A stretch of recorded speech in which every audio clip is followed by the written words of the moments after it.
about 20 or 30 years of people coming to me. These are FBI agents who were in key operations, especially in the Middle East, who would report to me, and we were talking back and forth for years about the CIA drug smuggling, October Surprise, Iran-Contra, how we were subverting different governments, and there were even a couple of mafia people. And eventually, we'll probably get into one mafia person who had more to do with being able to prevent 9/11, but that's for a little bit later. But at any rate, with all of this information and seeing the consequences, I felt I had to do something. And I think I should have my head examined for feeling that. But nevertheless, what I did, since I was experiencing cover-up everywhere, I figured, well, there's a federal crime reporting statute that says if you know of a federal crime, you got to report it to a federal judge or any other federal official. So I figured, well, okay, I'll file a federal action, which I did, a number of them. And that turned out kind of interesting, especially the one I filed just before 9/11, and even more interesting, the two that I filed after 9/11. But anyhow, there's a tremendous amount of information, and I can't understand so much corruption that exists and the total cover-up by the media, and the people are suffering. Just like I go into details on how we generated the hatred in the Middle East, and then I go into the corruption that enabled a series of terrorist attacks to occur. And this is factual. I try to avoid any conspiracy deals. You just go with what's admitted, which is an incredible amount. Well, let's talk about the particular books and articles where you break down what happened with 9/11 from your perspective and research, your angle, and then leading that into the larger issue of the Middle East and where it's all going. Okay. Can I give you an introduction on how it could have been prevented? Well, sure. First of all, the CIA had a role in that, but that wasn't not a more criminal role. Complicity was involved in that, and that is with the Department of Justice. I happen to have about a 10-year continual communication with a mole in the Al-Qaeda cell. He was a mole in the cell headed by Ramzi Youssef, and being a former New York City Mafia member, Youssef thought he also wanted to undermine the United States.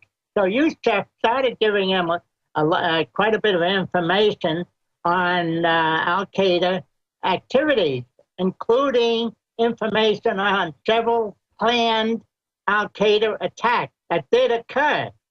And are you talking about Ahmad Salam? I'm talking about Gregory Scarpa Jr., whose father was Mafia Capo, and his father and FBI agents in the New York City offices were involved in murders, just as was occurring in Boston. And Boston had a little more publicity. The murders in the New York City offices were pretty well kept quiet by the media. But anyhow, the mole and his New York City attorney was advising FBI agents of the planned attack as he was receiving the information. Well, Washington deep sixed the information, and the reason they did that, they were planning to discredit this young mafia individual who was planned to testify in several murder trials about the murders that his father committed with the help of specific people in the FBI office. So he was going to expose something like the Whitey Bulger situation, but going on in New York. That is correct. Since the Department of Justice was planning to discredit the sworn testimony he was given, now they're confronted with the same fellow providing insider information. So apparently they decided to cover up. So the advance information they were having, that they were receiving, was one, the planned bombing or the planned taking down of a airliner departing New York City. The basis for that, they thought, this is what Ramsey Youssef thought, was it would bring about a mistrial. He was undergoing trial for the World Trade Center bombing and the plan of a dozen U.S. airliners in the Middle East. So anyhow, that was the first test. Then the next information, that TWA 800 happened several weeks thereafter. And the next one was the planned bombing of U.S. embassies, and that was covered up. And then, of course, 9/11. So 9/11 then occurred. Now, I go into great details about the 9/11, and I go into how easy it would have been to prevent it. The primary reason for preventing it, for the terrorists being able to get on the aircraft, or the flight attendants had keys. Well, it was obvious to any street thug, all they had to do was get the key from a mostly female flight attendant. They could go in the cockpit and confront the crew. But then the Department of Justice, now that was criminal. So what I did, and after that happened, I filed a federal lawsuit. First, I filed it in federal courts in Washington, D.C., and this is on the basis of the federal crime reporting statute.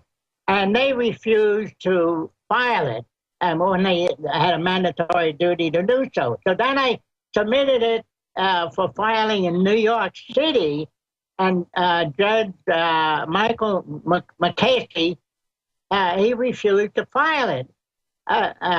It wasn't until about a year later when I notified every member of the Supreme Court justices of the latest obstruction of justice by federal judges that then my action was filed. And then within a few minutes, they dismissed it. So they didn't want this information to get out. Now, if you want to go into more details than anywhere, but that's the information I have, actually, that portion of it. In my books, of course, I go into it. Absolutely. Bottom line, what do you think really happened on 9/11? I mean, we know there was a stand down. We know Saudi Arabia was bare minimum involved. Obviously, I've shown evidence that goes further, but we just go with what we can prove. Now the cover-up has been admitted. They admit the 28 pages. This whole thing should be reopened now when you've got the former head of the commission saying there was a cover-up. Oh, well, now, incidentally, the 9/11 Commission was pretty well controlled by the same Department of Justice people who were involved in the deep sixing. And I go into quite a bit of details on that, both on the internet site and in books. Now, the areas you talk about, I have no information on that, so I avoid Sure, that. sure, I understand. Let me raise this. What about the airline that went down right after 9/11? We'll put it on screen for TV viewers. American Airlines Flight 587 that so many witnesses said looked like it had its engine blown off as it took off there from JFK. Do you have any intel on that Airbus 300 situation? Well, yes, both on the internet site and in my books, I go into that quite a bit. And that was the usual cover-up whereby the NTSB said there was light turbulence when the plane took off, So the tail ripped off. Tails don't rip off that easily. But what I have the statements made by numerous people on the ground. These are professionals, firemen or policemen who report seeing an explosion in the area of the rear baggage compartment. So what happened on that plane, of course, it took off from JFK, and shortly thereafter, it goes down. The explosion occurs. One or two engines rip off, and the tail rips off. Well, that's what I was about to say. I remember at the time, it was even in local papers with cops and firemen and citizens saying the plane just blew up, pieces going everywhere in the sky, thousands of feet in the air after takeoff, and then they spin it and go, that's a conspiracy theory. The back tail just fell off. Clearly, this was a secondary terrorist attack, in my view.